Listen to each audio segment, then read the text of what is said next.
Pada kesempatan kali ini, saya akan menjelaskan mengenai Polytomus IRT model, bagaimana kita menganalisisnya. Yang lebih spesifiknya adalah Graded Response Model, GRM. Di sini saya akan menggunakan R program untuk menganalisisnya. Saya contohkan, saya memiliki data, ini di sebelah kanan saya, 100 observation dan 7 variabel atau 7 item. Nah, saya cek dulu datanya. Ya, ini datanya. Item 1 sampai 7. Oke, untuk lebih detailnya saya akan cek datanya. Oke, jenisnya data frame, 100 observation, 7 variabel. Ini ya. Selanjutnya saya akan melihat deskripsi statistiknya dulu. Oh ya, di sini saya menggunakan package, R package namanya LTM. Nah, saya aktifkan dulu LTM-nya. Library LTM. Oke. Nah, di LTM ini ada feature descript. Ya.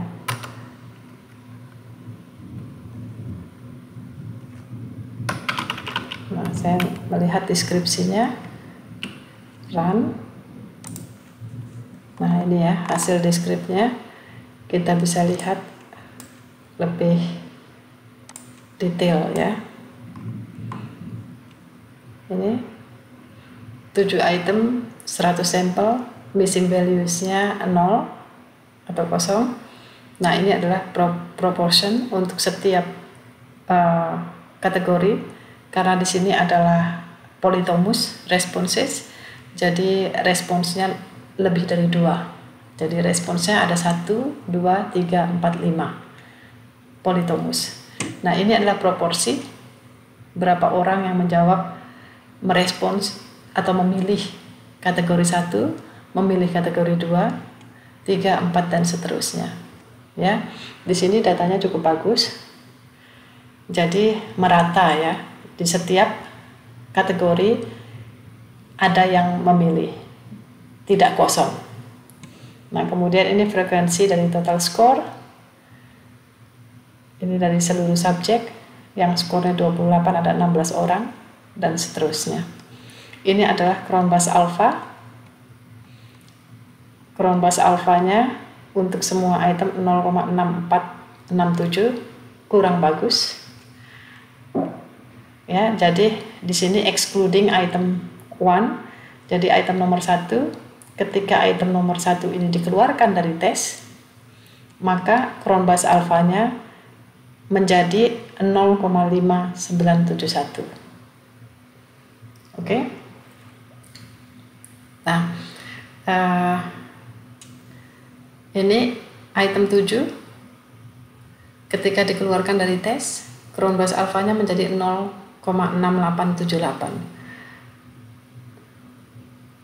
Item 7 ini tidak terlalu bagus karena ketika dikeluarkan Cron Bus Alpha-nya menjadi tinggi. Ya, berarti kontribusinya tidak terlalu besar. Nah, ini adalah pairwise association. Jadi asosiasi dari pasangan-pasangan item.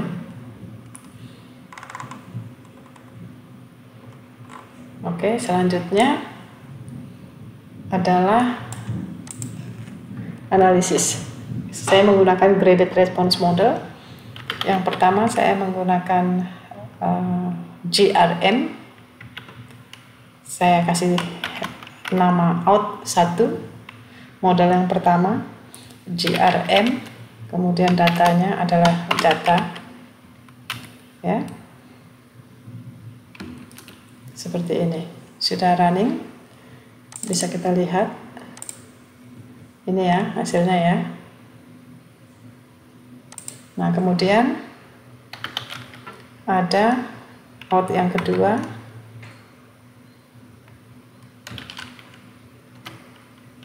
GRM data. Nah, di sini bedanya saya menambah dengan constraint. true. Saya run. Nah, kita lihat bedanya apa constraint dengan tidak, model 1 dan 2. Coba perhatikan, ini model 1 yang ini, out 1. Ini ada discrimination atau alpha. Ini kategori boundaries yang 4. Ini biasa disebut sebagai parameter lokasi.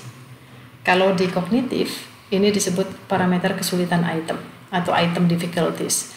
Tapi karena ini bukan kognitif, jadi kita tidak bisa menyebutnya sebagai parameter kesulitan, tapi parameter lokasi.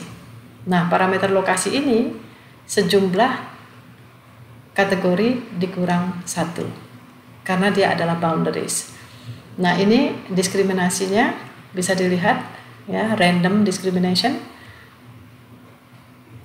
Nah, bisa kita lihat bahwa yang paling tinggi ini ada 3,757.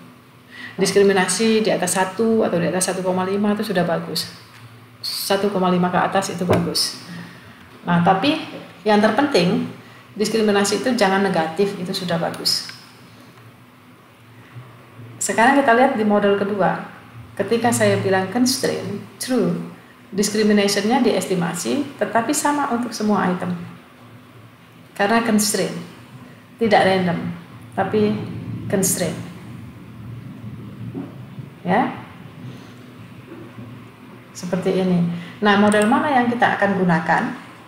Kita uji dulu, ya. Kita uji fit model.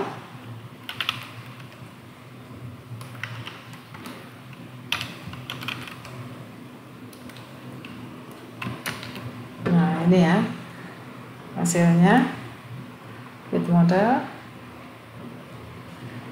Kita lihat dulu yang ini, difference-nya ya.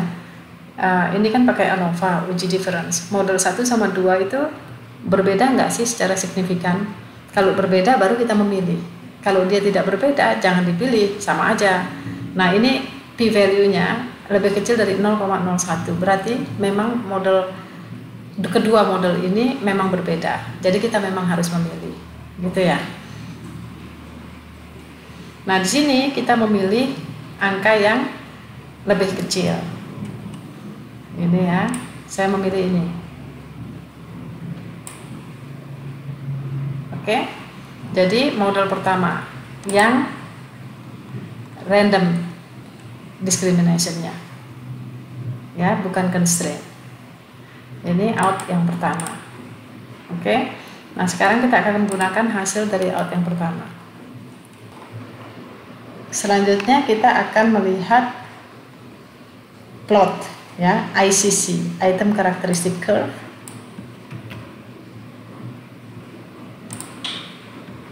Item characteristic curve. Nah, kalau saya menulisnya seperti ini, maka dia akan menampilkan semua item dari 1 sampai 7. Ya, itemnya 1 sampai 7. Saya run ya.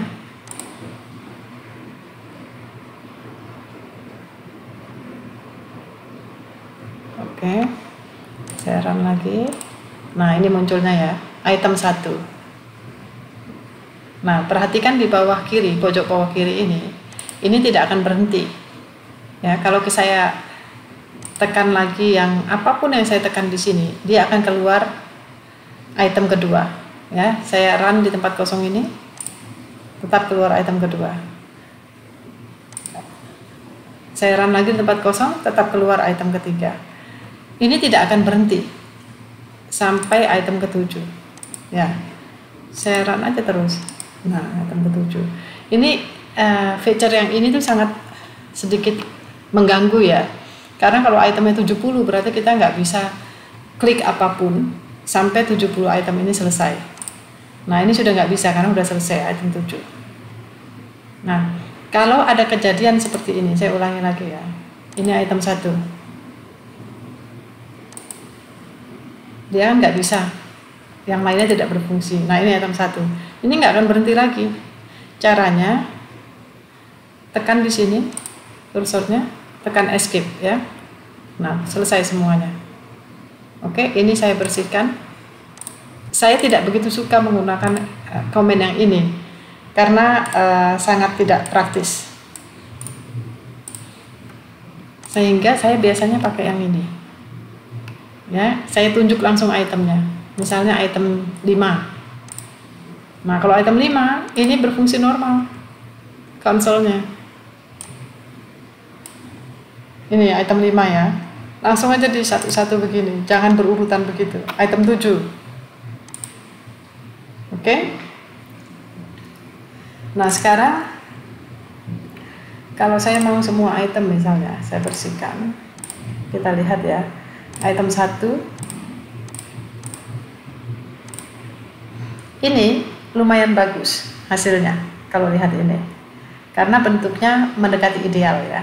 Ini kategori 1 yang hitam, 2 yang merah, 3 yang hijau, 4 dan 5. Tidak ideal tapi tidak terlalu parah gitu ya.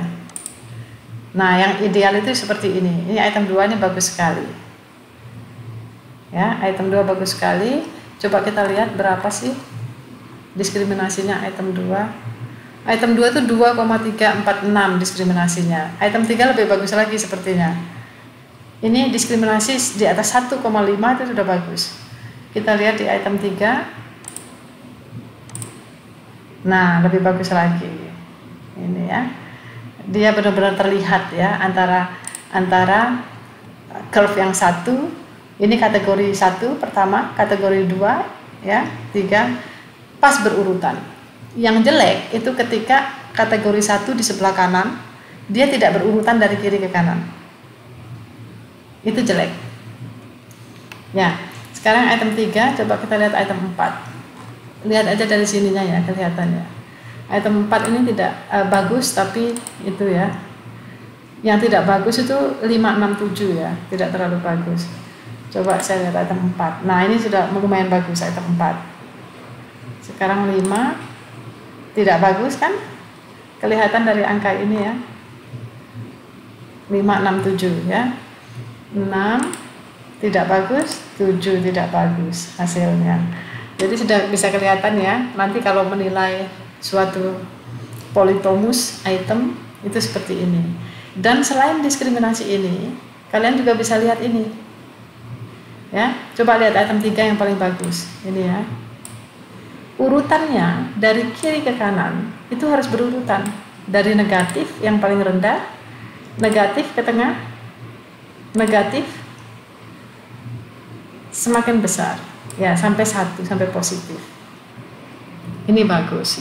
Nah, nomor 2 minus 2 minus 1 semakin besar terus ya, semakin besar. Nah, kenapa ini jelek item 567? Karena ininya terlalu ekstrim. Minus ya 7, 9, 8.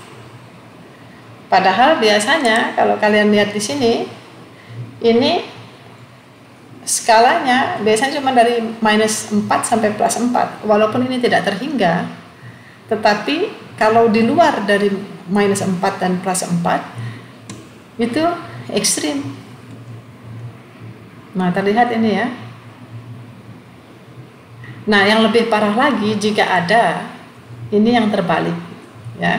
Kalau posisi misalnya di sini tidak ada kasusnya ya. Kalau posisi misalnya terbalik ya, angka 1 ini di sebelah kanan, angka 4 ini di sebelah kiri, dia terbalik. Berarti nanti di sini ini ada juga yang terbalik, yang sebelah kirinya positif, sebelah kanannya negatif angkanya. Gitu ya.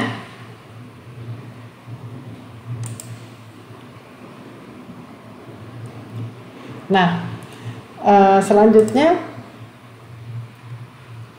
saya akan menunjukkan, kalau ini kategori karakteristik curve, saya akan menunjukkan yang lainnya lagi. Ini item, saya kasih item 2 aja ya, yang lumayan bagus. Run item, nah seperti ini. Ini seperti ICC ya. Cuma di sini disebut sebagai Operation Characteristic Curve (OCC). Kalau ICC yang di Cotomus, ininya cuma ada 1. Kalau ini sejumlah kategori dikurang 1. Kategorinya 5 berarti ada 4. Ini bentuknya bagus karena item 2 memang bagus. Ya. Coba kalau saya kasih item 7. Nah, bentuknya kan tidak S. Tidak ada S shape-nya. Ya, coba item 6. Nah, ya kan? Sekarang saya kasih item 3 ya. Bentuk S-nya terlihat ya. Seperti itu.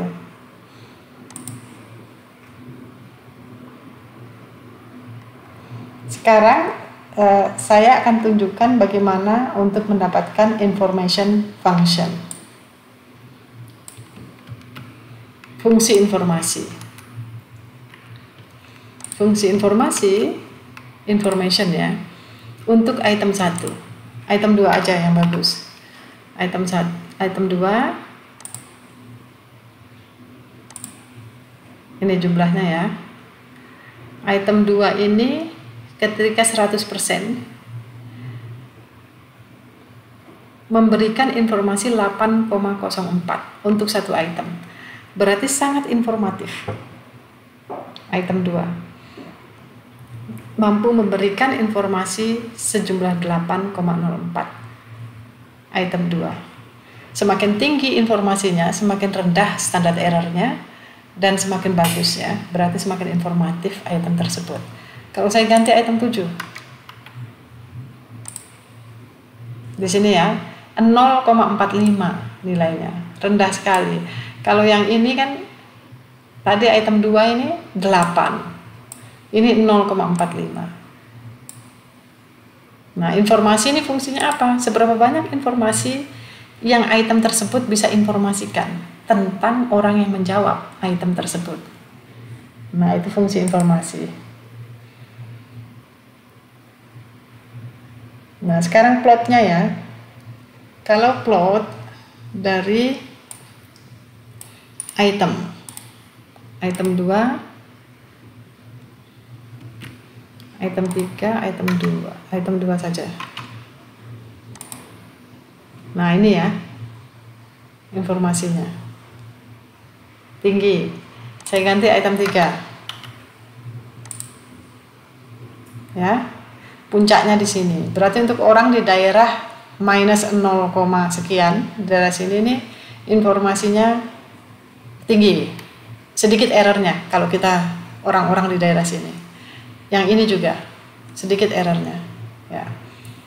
Tadi kalau yang 2 itu, nah ini lebih luas. Ini bagus ya item ini. Jadi untuk orang yang rendah ini tinggi informasinya, sedang, agak pintar. Jadi rendah ke pintar, informasinya memang bagus. Ya, sekarang kalau 7. Nah, ini kan aneh bentuknya. Tidak terlalu informatif. Coba item 7 tadi. Ya, karena dia ekstrim ya, sampai minus 8 ya. Minus 8, minus 6 berarti untuk orang-orang low ability dia sangat informatif. Seperti itu. Nah, sekarang kalau kita buat itemnya, plotnya untuk semua item. Saya overlay ya plotnya. Nah, ini untuk semua item. 7 item ini. Yang paling tinggi tetap item nomor 3. Nomor 2, nomor 4. Nomor 1, 6, 7 di bawah ini datar. Semakin rendah garis ini, semakin sedikit informasinya. Tidak bagus. Gitu ya. Baiklah, sekian materi GRM dari saya. Nanti saya akan bagikan lagi materi yang lainnya dengan R program di video selanjutnya. Thank you.